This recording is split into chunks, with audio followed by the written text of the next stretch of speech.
What we plan to do here is take a brief look at each side of the revolution. We're going to start with Great Britain and transition to the colonials. And as you can see by England's problems, we're going to take a look at the issues that not only plagued each side kind of at the beginning of the war, but throughout.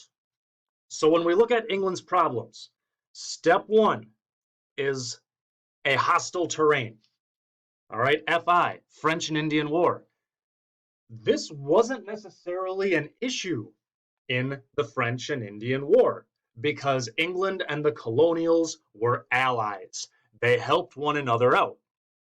The problem here is, as we'll see when we look at the American side of things, is that not all of the colonials supported Britain.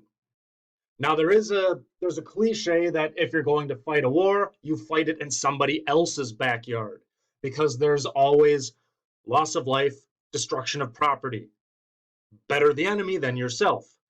However, if you are fighting on land you're familiar with, you can use it to your advantage. So the fact that not only was England fighting on enemy land, but in terms of some of the tactics, as we'll see, it didn't quite translate to victory. England has to deal with it.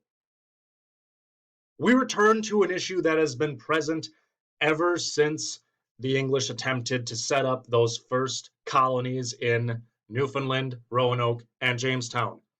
Distance. It does help that the English have a presence in Canada, with Halifax, in the West Indies, with their colonies there. But to truly transport from England to North America, it takes time. There's just no two ways about it. Now, bear in mind that at this time, what we now refer to as the United States, or the 13 colonies of British North America, they extend from what's now Georgia in the south, all the way up to what's now Maine, which at that point was part of Massachusetts. England is going to attempt to adopt a strategy of cutting the colonies in half, isolating north from south. But the territory is simply massive. It's very hard to pick one area to focus on, which is why it will be a problem for Great Britain. Throughout this war, the British failed to truly understand and learn the lessons of the French and Indian War. Now, the Americans are going to adopt what becomes known as guerrilla warfare. We sort of saw guerrilla warfare with Concord, where the colonial militia would harass the British when they were trying to march back to Boston. They would hide in the forest. They would shoot at the British, hide behind a tree, hide behind rocks or brush as they reloaded. They would shoot and then do it again. They would hide, reload. The Americans used the terrain to their advantage. They used the land. They fought in an unconventional way.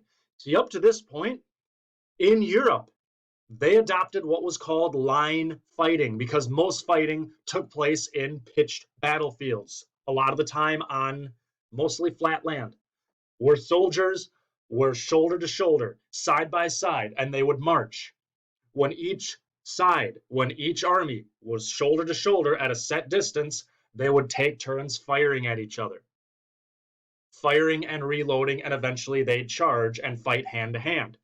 Now, the reason for doing this was because the bullets weren't entirely accurate. So by standing shoulder to shoulder when you fired, you stood a better chance of hitting one of your targets. It did have a tactical advantage.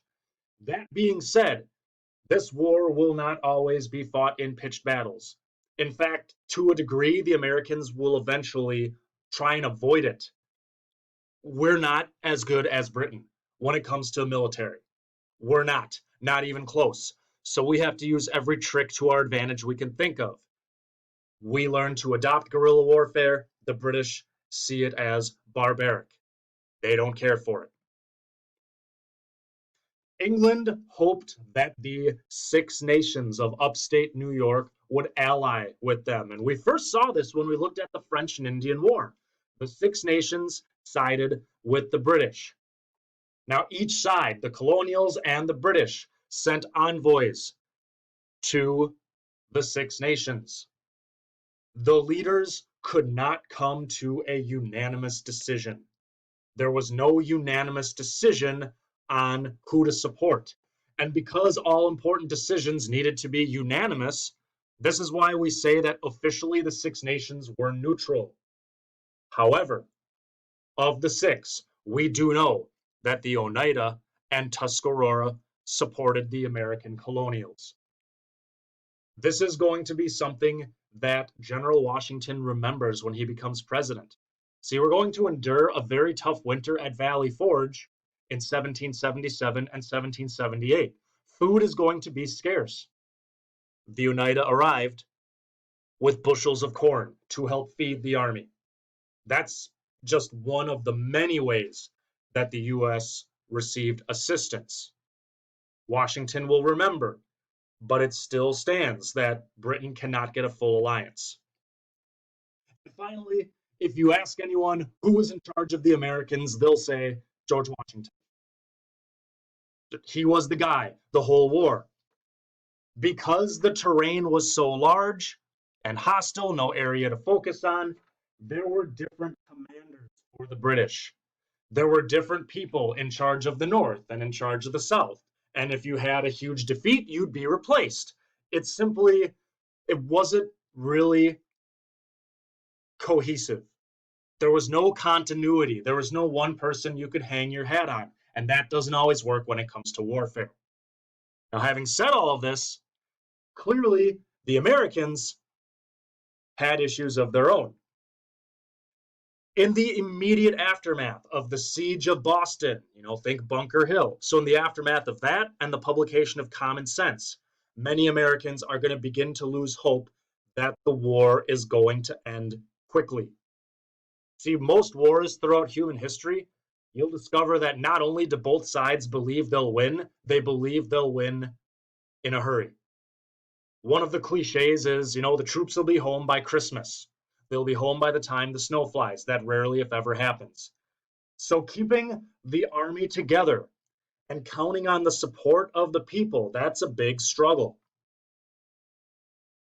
Now, you hate to generalize, but by and large, the countryside and the city of Boston belonged to the Patriot cause. Patriots meaning the people who wanted a full break from Britain. The other cities belonged to the Loyalists.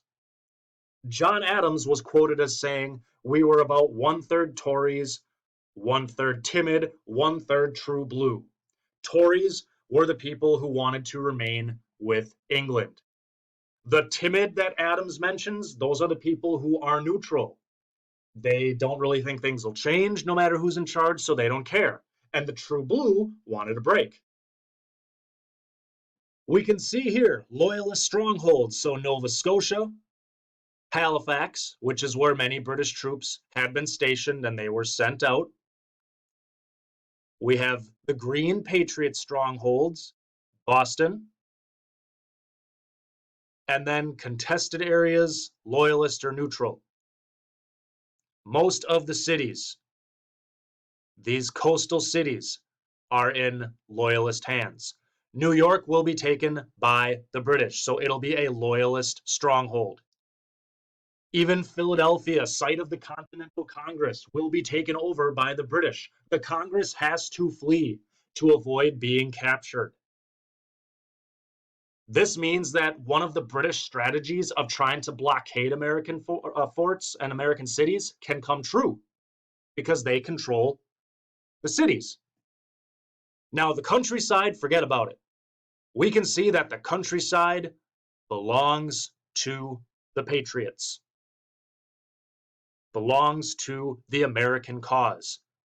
That's going to hurt the British because they're going to try and conquer it, but they don't know the terrain that well. There's too much land. The Patriots can be too spread out. But this certainly illustrates the fact that not only did not everyone support the American cause, but England did control many key cities along the way. Now, General Washington he had his work cut out for him. There's just no two ways about it.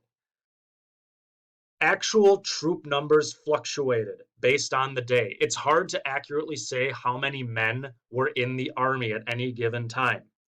And many troops would just leave when their enlistments were up, or maybe they're serving. Hey, it's time to plant crops back home, time to harvest. They would leave, take care of that. Now, many of them felt they could do this because they weren't getting paid. That's the first issue you see here under problems for General Washington. Congress has no power of taxation, so there's no money for the Continental Army. They were helped by the fact that the proceeds from common sense went to help pay them, but getting payment for his troops will be something that Washington has to fight for.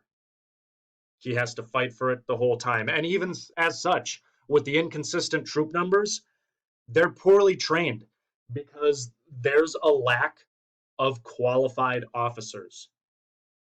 There's a lack of individuals who truly have not only combat experience, but they can trust Washington, or even in the sense Washington can trust them.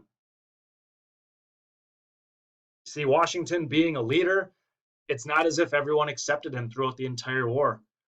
In fact, even in these early years, there were other men who were behind the scenes making a case for them to be general. So, poor training, dealing with other officers, insistence on this line fighting.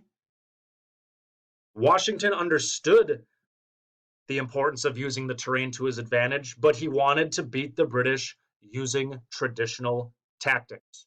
He wanted to beat them at their own game. In the early years, that's just not possible. He also didn't necessarily trust the militia because, they are citizen soldiers, but they, over time, will not be as well trained as the Continental Army. The Army will receive training, just not right away. He's going to have a change of heart following the winter at Valley Forge. But at first, and even kind of throughout, there's this voice that says, I don't know if I can trust them. Washington understood as the war went on that the most important thing to do was to field an army. He just needed to have an army. It didn't matter if there were 8,000 or 10,000 men, even if there were 1,000 men. If he had an army, there was still a war. So the British could be worn down. Washington knows he needs to prolong the war. That's what he comes to realize. If I prolong the war, the British and the politicians over in England will get sick of fighting. So that becomes our main tactic to try and achieve victory.